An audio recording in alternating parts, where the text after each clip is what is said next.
Love her. She's a great singer, songwriter, musician. She's won an Emmy, she's won an Oscar, she's won everything.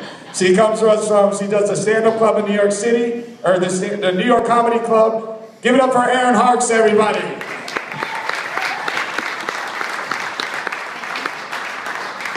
Thanks. Keep it going for Chris Pratt, everyone.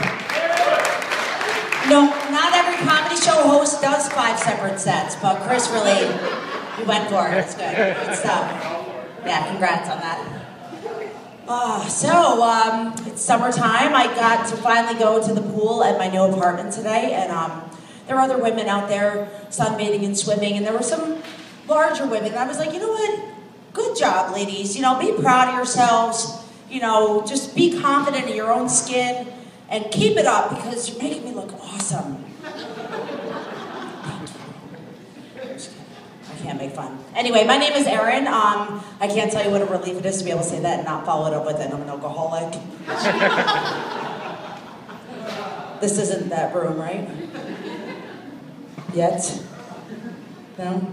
But I am. I'm a recovering alcoholic. I've been sober for about 2.5 years now. Thank you.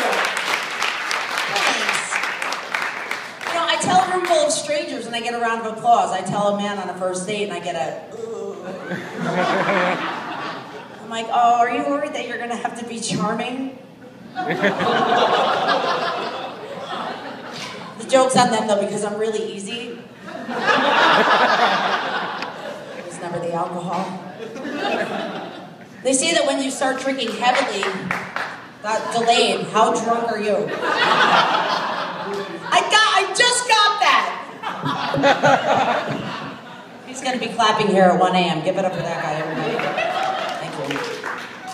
So, they say that when you start drinking heavily, you stop maturing emotionally, obviously. So if and when you quit drinking, you kind of have to go back and start all over again. I'm like, well, that sounds exhausting. Who wants to do that? Go back and start all over and live those years again? I mean, it was tough enough the first time around being bored. But I had to stop drinking. That was getting really expensive. I mean, the cabs alone were breaking me to and from work every single day. It adds up. It adds up. Times are tough.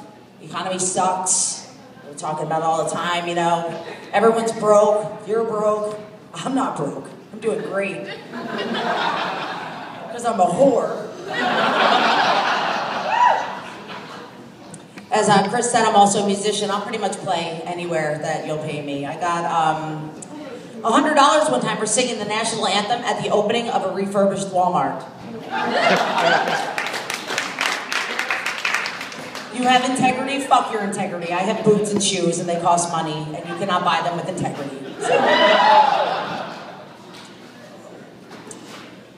Anyone here a germaphobe? I love asking that. People, yeah, they're proud of it. Okay, moving on. I'm not a germaphobe. I have a healthy level of paranoia when it comes to certain things. The 5-second rule I take great issue with, especially where I work. So I work with some of these like disgusting women that kick their shoes off underneath their desk because they think that nobody knows. I know. I think about it. I think about it all the time. I think about it so much, and if a crazed gunman came into my office and put a rifle right to my forehead and said, "Get on the fucking ground!" I'd be like, no. No, sorry. You're gonna have to kill me. I've had a nice life. And then you get like some asshole that tries to create paranoia where there was none before, like you see them in the bathroom, like, you know, you really shouldn't bring your cell phone in the bathroom because there's a lot of bacteria in the air and even things like fecal matter. So essentially it's like having poop on your phone. Like, yeah, you have no problem opening your mouth in here.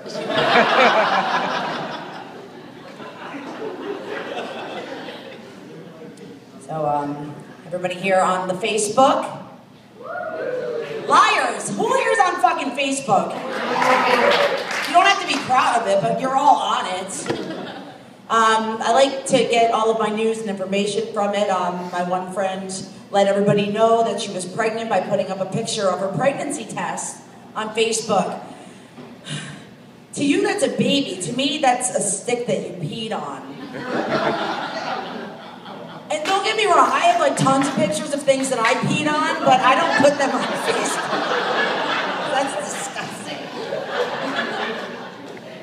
A lot of people were changing their profile pictures to be that equality thing for gay marriage, marriage equality. That's a great thing. You know, I am not against gay marriage, but I didn't change my picture because I don't have a whole lot of Facebook friends that are in Congress. So.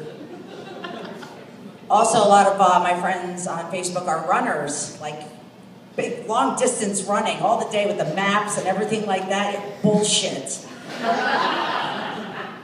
If your face is too large to fit in that self-taken profile pic that you took, then I doubt you ran 7.2 miles this morning. No. Were you chasing a Freihoffer truck? Or you put up a map?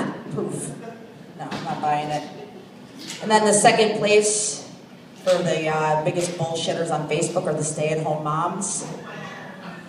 They're passing around a Some E card the other day that says, I'm like, yeah, I'm a stay-at-home mom. Ask me what I do all day. I dare you. I don't need to ask you what you do all day. You're updating your fucking status every 5 minutes about your goddamn mother of the year, baking cookies, watching Finding Nemo, wiping snotty noses. Meanwhile, little Timmy's making out with the electrical outlet. Now he's electrocuted. OMG, Timmy got electrocuted. You gotta rush him to the fucking hospital. You know you can check in at a hospital on Facebook? You can, and you should. Because I'm on the edge of my fucking seat. I wanna know what's going on with Timmy.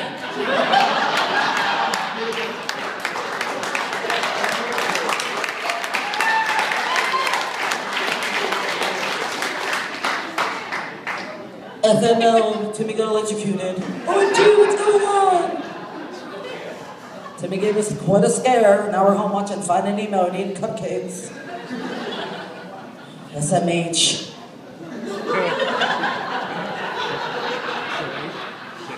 I love the chat speak. I found out the hard way that my father doesn't know what LOL means. He thinks it means lots of love, which was really awkward when he sent me an email telling me that my cousin died.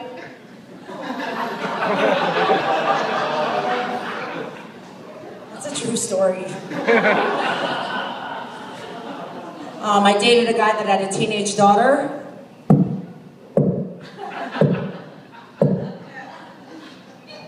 Sent her a message one day. I was like, what do you want for dinner? She wrote IDK. I was like, what's IDK? She wrote, I don't know. I was like, well, then you shouldn't be using it. Teenagers are so dumb. So, I went to my first hip-hop show a couple of months ago. Has anyone here been to a hip-hop show? Yeah, of course Tony has. You're not helping the stereotypes, bro. Well, I went to one, and months ago, and I'm still fucking exhausted. They're really bossy at those things. The second you walk through the door, they're like, everybody make some noise! I'm like, woo! They're like, now scream! I'm like, I just did! Like, put your hands up in the air. I'm like, why? Ugh. I don't get it. Putting your hands in the air and waving them like you just don't care, to me, those are conflicting ideas. Normally, I put my hands in the air to indicate that I do, in fact, care about something. Care. But I am willing to adapt to this because my whole life I've been looking for a way to let people know that I just don't care without using any unnecessary conversation whatsoever. For example, you're on a date with a guy who's telling you what he does for a living, you're like...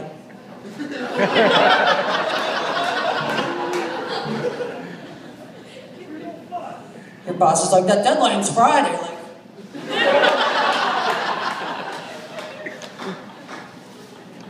Your friend tells you she had a miscarriage. You're like...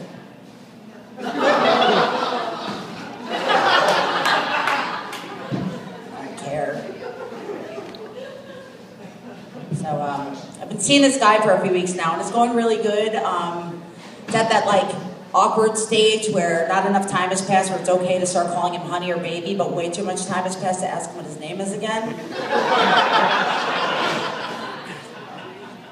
Hey, buddy. And I asked him if he wanted a spoon the other night. He's like, oh, I'm more of a knife guy. So I stabbed him.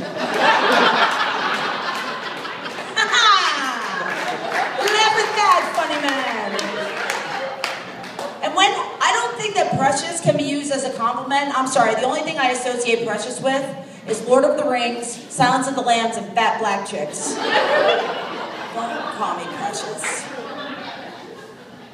And, You ever try to convince somebody that you're not crazy? How does that work out for you?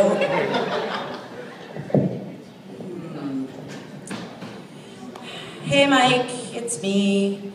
Send you a Facebook message just to see what's going on, see how you're doing, see how you've been, see if you want to get together. You know, no big deal, get back to me when you can. And I saw that you were on Facebook and I didn't hear back from you, so I went on to make sure that the message sent. And it did, you know, maybe you were just on there busy, you know, tagging and posting and whatnot. And you'll get back to me when you can, it's no big deal. So I sent you a text just to see if you got my message, see what's going on, see how you're doing, see how you've been, see if you want to get together. No big deal, get back to me when you can. And I didn't hear back from you right away, so I sent you another message saying, are you getting my messages? And I was like, well, if you didn't get the first one, you couldn't have gotten the second one. So then I sent a third one saying, sorry for all the messages. I was like, stop doing that. So then I called you just to see what's going on, see how you're doing, see how you've been, see if you want to get together. You know what, no big deal, you just call me back when you can. And I realized that I didn't leave my number. You know, sometimes people on Facebook are like, oh, I got a new phone, or I lost all my contacts. So I called you back to leave you my number, and it rang once and went straight to voicemail. So I know that you saw that I was calling, and you hit decline, and then I got really pissed off. And I was like, well, you didn't get back to me. And I was just like, you know, you just gave me a second to call me back. And then I was like, oh, you know, never mind, I'm sorry. Maybe the phone was in your pocket. Maybe you hit it by accident. Maybe you were on the line with somebody else. It doesn't matter. The point is that you just took a few minutes to call me back. We could hash this whole thing out. I think we owe it to each other to have a face-to-face after all we've been through. Even if the end result is that we never talk again, which is clearly what you want. And for all you know, it can be what I want to, but you're not going to know